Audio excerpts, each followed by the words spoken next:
I'm Boachie-Yiadom, and this is my Hofstra story.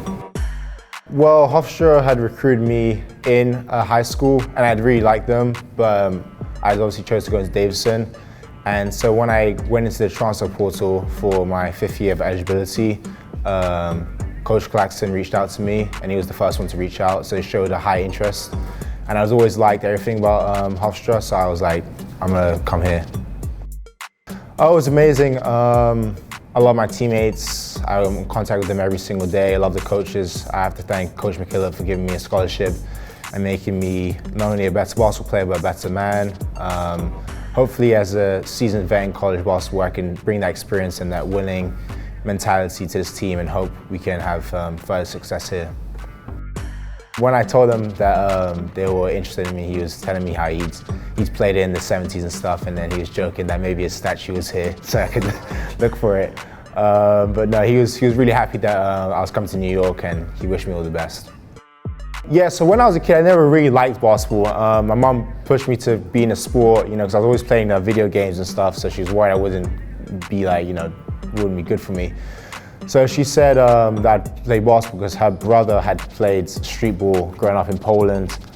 And the basketball community in London and in England in general was pretty small, but everyone knows each other. And a lot of the times a lot of my peers have come to America for college basketball, whether it was Division I or D3 or JUCO or whatever. I'm a versatile player. I like to do a little bit of everything, pass, shoot, rebound, dribble. I think what I really bring to this team is just help in any ways possible. At Davidson, I was made to fit a certain role, and I was happy to do that. And so at Hofstra, I can hopefully do the same. It was good. A lot of rain. Everyone makes jokes about the weather. Yeah, it's rainy, but it does get sunny there too in the summers.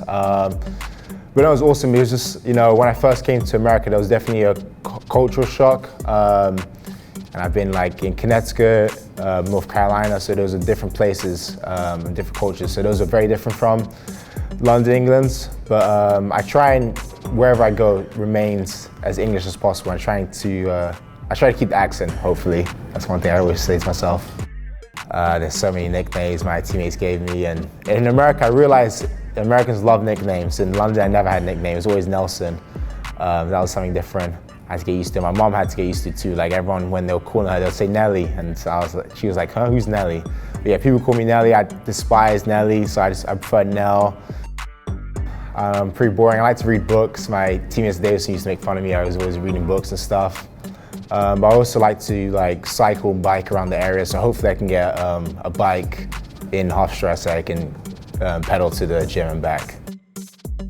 Honestly, if my mom makes a meal, that's good enough for me. Obviously, people would say fish and chips and mushy peas. Yeah, that's always a good one. But she doesn't make that. We just get that from the shop. But if she made me any sort of meal, I'd be grateful for that. I just like a home-cooked meal, as they say.